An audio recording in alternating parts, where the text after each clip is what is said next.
Solving specimen paper 2020 part 3। जी हाँ दोस्तों, हम लोग आज 3 प्रोग्राम्स देखने जा रहे हैं। तो चलिए शुरू करते हैं सॉल्व करना पेपर को।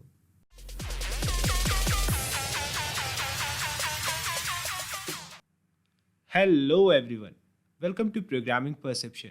आई am Amit Kumar and this is the 53rd tutorial of our series BlueJ for 10th। And जैसा कि आपको मालूम है, आज के ट्यूटोरियल में हम लोग 3 प्रोग्राम सॉल्व करने जा रहे हैं। एंड अब तक हम लोग अपने स्पेसिमन पेपर के सेक्शन बी के क्वेश्चन 4, 5, 6 सॉल्व कर चुके हैं। अगर आपने उन वीडियोस को अब तक नहीं देखा है तो अब आप टॉप राइट कॉर्नर पर क्लिक करके उन वीडियोस को देख सकते हैं। तो चलिए हम आगे बढ़ते हैं एंड अगले क्वेश्चन को सॉल्व करते हैं। एंड आज कोशिश करेंगे कि अपने सेक्शन बी को ख़त्म कर सकें। हमारा 7th question actually switch case का क्वेश्चन है एंड डेफिनेटली आपके बोर्ड में एक क्वेश्चन स्विच केस पे आएगा ही आएगा।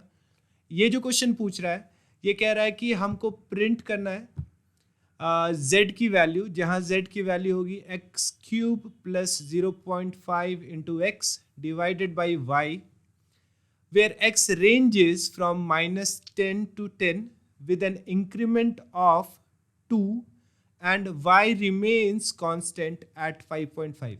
तो ये क्वेश्चन में हमको z की वैल्यू निकालनी है, मगर ये कह रहा है कि x की वैल्यू रेंज करेगी, x की वैल्यू वैरी करेगी -10 से 10 तक, और हर बार इंक्रीमेंट होगा 2 का, यानी first time -10, then -8, then -6 up to 10 तक।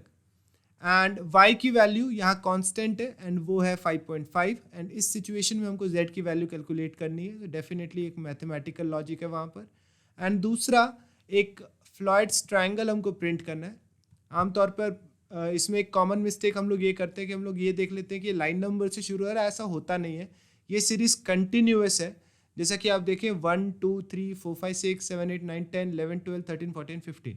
अब इस क्वेश्चन में हमको नंबर ऑफ लाइंस लेनी है। अगर नंबर ऑफ लाइंस 5 है सो ये इस फॉर्मेट में 15 तक आउटपुट देगा। नंबर ऑफ लाइंस 4 है सो ये 10 तक ही आउटपुट देगा। नंबर ऑफ लाइंस 6 है सो डेफिनेटली ये 16, 17, 18, 19, 20, 21 तक आउटपुट देगा।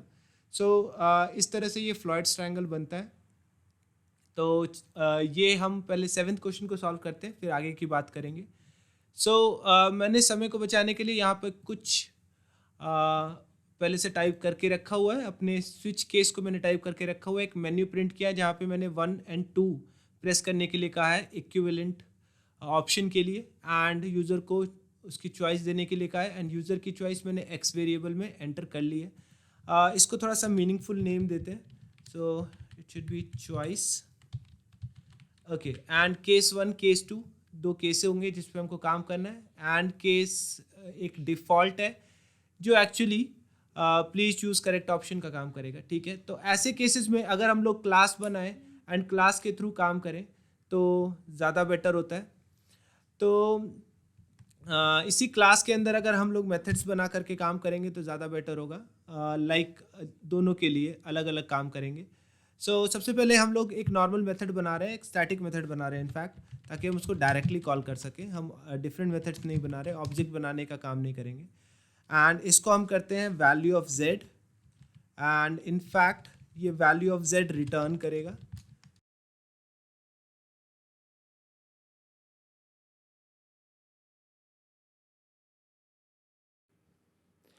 तो चलिए अभी इस कोड को समझते हैं। यहाँ पर मैंने वैल्यू ऑफ z मेथड बनाया है, डबल टाइप मैंने यहाँ रिटर्न किया है, एंड इसको मैंने स्टैटिक रखा है ताकि मैं कॉल करने में कोई परेशानी ना हो।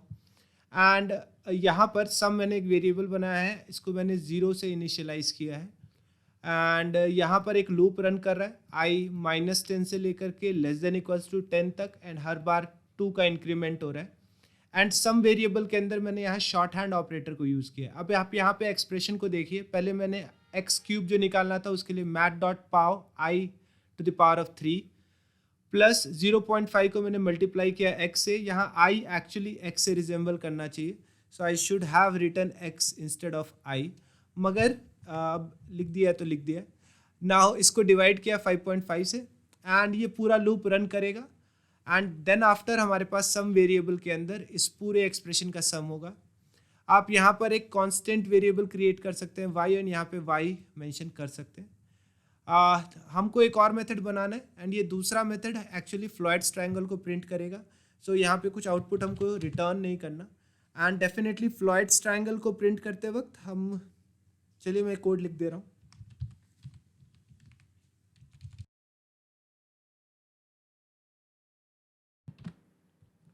ओके, सो मैंने फ्लॉयड्स ट्रायंगल नाम से एक मेथड बनाया जो एक इंटीजर टाइप वेरिएबल एक्सेप्ट कर रहा है, एंड ये कुछ भी रिटर्न नहीं कर रहा, इसको भी मैंने स्टैटिक रखा है। यहाँ k वेरिएबल मैंने क्रिएट किया है, एंड एक्चुअली इसको इनिशियलाइज करेंगे हम लोग 1 से, एंड एक्चुअली यही वो वेरिएबल है जिसको हम प्रिंट करेंगे इंडिविजुअली। ये वेरिएबल को हम अलग से रन करेंगे, यानी लूप काउंटर्स इस पैटर्न में कहीं पे भी प्रिंट करने के काम नहीं आ रहे, ये सिर्फ इस काम आएंगे कि कितनी वैल्यूज प्रिंट होंगी। सो अगर हम इस बात पे ध्यान दें, सो हमारे पैटर्न में नंबर ऑफ लाइन्स हैं। सो नंबर ऑफ लाइन्स हम यूज़र से एक्सेप्ट कर रहे हैं। सो डेफिनेटली हम लोग आउटर लूप रन कर रहे हैं 1 से लेकर नंबर ऑफ लाइन तक। तो आउटर लूप की वैल्यू होगी 1 2 3 4 5 फॉर ईच रो, एंड आप नंबर ऑफ वैल्यूज उन लाइन्स में देखें, लाइक लाइन नंबर 1 में एक वैल्यू, लाइन नंबर 2 में 2 वैल्यूज है, लाइन नंबर 3 में 3 वैल्यूज है। So number of values line number पे डिपेंड कर रही है। सो ये पैटर्न हमारा यहाँ पे हमने उठाया है। सो हमारे नंबर ऑफ वैल्यूज हम पैटर्न में जो भी प्रिंट कर रहे हैं वो आई पे डिपेंड कर रही है, बिकॉज जे हमेशा 1 से लेकर लेस देन इक्वल्स टू आई तक रन करेगा, एंड आई तो खुद 1 से लेकर less than equals to X तक रन कर रहा है, जो एक्स नंबर ऑफ लाइन्स को रिप्रेजेंट करता है। फाइन।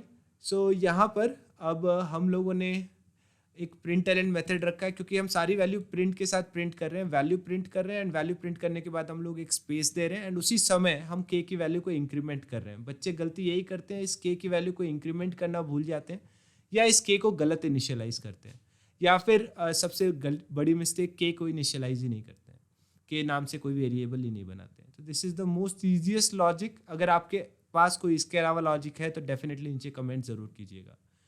सो अब हमारे पास काम ये रह गया कि इन दोनों मेथड्स को कॉल करना है कॉरस्पॉन्डिंग केसेस में। फॉर एग्जांपल, अगर यूज़र प्रेस करता है 1, तो केस 1 में हमको कॉल करना है वैल्यू ऑफ z मेथड को। सो वैल्यू ऑफ z, अब इस मेथड को हम कॉल कर सकते हैं डायरेक्टली बिकॉज वो स्टैटिक है, एंड ये प्रोग्राम डेफिनेटली कंपाइल करेगा। हमको बस ये करना है कि इस वैल्यू ऑफ z को प्रिंट करना है। सो यहाँ पर हम लोग एक प्रिंट एलन मेथड कॉल कर लेते हैं, एंड तो यहाँ पर हम लोग एक प्रिंट एलन मेथड कॉल कर लेते हैं, एंड इस वैल्यू ऑफ z को इसमें प्रिंट कर देते हैं, या फिर आप यहाँ पे एक मैसेज भी डाल सकते हैं वैल्यू ऑफ z। फाइन। अगला काम है केस 2 में, जहाँ पर हमको यूज़र से एक वैल्यू एक्सेप्ट करनी है। So system dot out dot print, and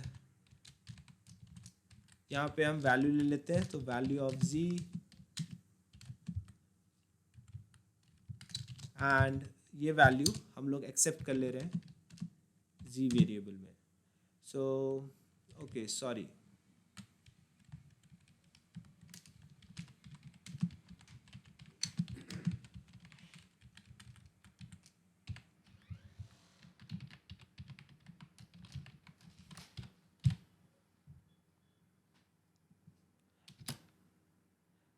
so हमने यूज़र से नंबर ऑफ लाइन्स एक्सेप्ट कर लिया।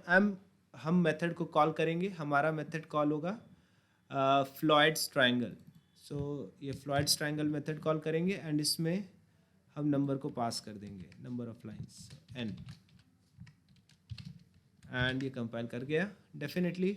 अब हमारा ये एप्लीकेशन, ये छोटा सा प्रोग्राम रन करेगा, एंड इसको मैं रन करके भी इनफैक्ट दिखा दे रहा हूँ। So let's open the window, question number 7, compile, and हमको कॉल करना है सिर्फ मेन मेथड को।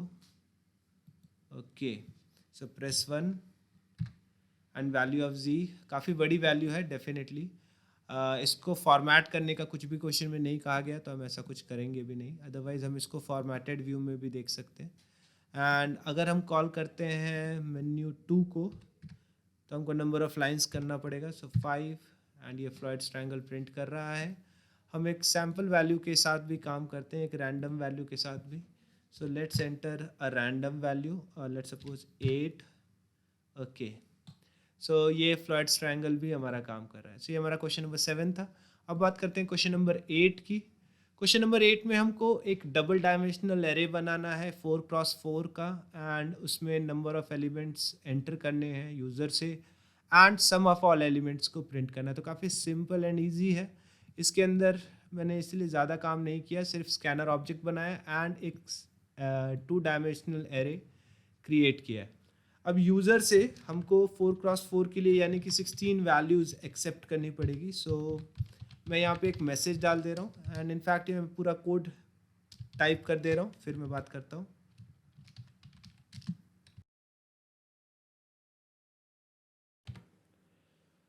ओके तो यहाँ पर हम लोगों ने यूज़र को बोला है 16 वैल्यूज़ एंटर करने के लिए, एंड इनफैक्ट जब हम वैल्यूज़ एक्सेप्ट कर रहे हैं, आप नेस्टेड लूप को देख सकते हैं कि कैसे 0 से लेकर लेस देन इक्वल्स टू 4 तक, जो कि गलत है। लेस देन 4 तक रन करना चाहिए, राइट, एंड ये भी लेस देन 4 तक रन करना चाहिए।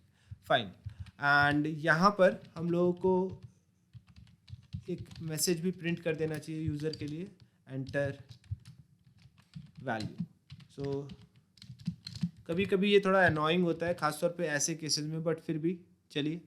एंड हमने 16 वैल्यूज़ ले ली है। अब इसी समय हम इनको सम अप भी कर सकते हैं। हमको 16 वैल्यूज़ को प्रिंट करने के लिए नहीं कहा गया है, तो हम इसको प्रिंट नहीं करेंगे। अगर आप चाहो तो आप इनको प्रिंट कर सकते हो कहीं पर भी। Question, let me show you the question one more time. input and store elements and find the sum of the elements. So that's why output में भी कहीं पर भी ओके फाइन, अगर इस तरह का आउटपुट हमको दिखाना है तो चलिए हम प्रिंट कर देते हैं। एंड मैं सम पहले कर ले रहा हूँ। So sum plus equals to array I J. अब इनको प्रिंट करने के लिए वैसे ज़्यादा मेहनत नहीं करनी, क्योंकि लूप हमारा क्रिएटेड है। तो हम बस इसको कॉपी पेस्ट करते हैं, एंड यहाँ से कुछ स्टेटमेंट को हटा देते हैं जिनकी ज़रूरत नहीं है, एंड हमको यहाँ पे वैल्यू प्रिंट करनी है। So array ith row jth column, and then after a plus and एक स्पेस। मैं ज़्यादातर टैब स्पेस प्रेफर करता हूँ, क्योंकि नंबर ऑफ डिजिट्स के साथ ये एडजस्ट हो जाता है। बट मोर ओवर यहाँ पर हमको लाइन भी चेंज करना है, आफ्टर एवरी रो। एंड ये प्रिंटर एंड स्टेटमेंट एक और चाहिए ताकि हम लोग सम को भी प्रिंट कर सकें। सो यहाँ पर इसको मैं कॉपी कर ले रहा हूँ, एंड फाइन यहाँ पे मैं पेस्ट कर दे रहा हूँ, एंड यहाँ पे मैं sum of all elements is equals to sum print कर दे रहा हूँ। Well and good. सो ये हमारा 8th क्वेश्चन भी रेडी है। चलिए इसको मैं रन करके दिखाता हूँ। सो कंपाइल, मेन को कॉल करते हैं। हमको 16 वैल्यूज़ एंटर करनी है। सो मैं यहाँ पर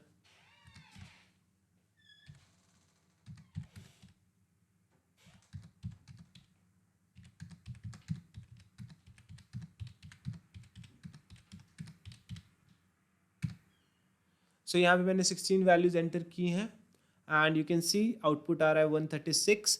अगर हम यूज़र के हिसाब से, सॉरी हमारे सैम्पल इनपुट के हिसाब से चले, सो लेट्स सी 7345, ये काफ़ी रैंडम वैल्यूज़ है, और अभी मैं वीडियो को लंबा नहीं करना चाहता हूँ, but definitely I am sure ये इसके साथ भी बिल्कुल सही काम करेगा। क्वेश्चन नंबर 9 हमारा है। इसमें हमको एक स्ट्रिंग यूज़र से लेना है, उसको अपर केस में कन्वर्ट करना है, एंड पेयर ऑफ वॉवल्स पता करने उसमें, साथ साथ में उस पेयर को प्रिंट भी करना है।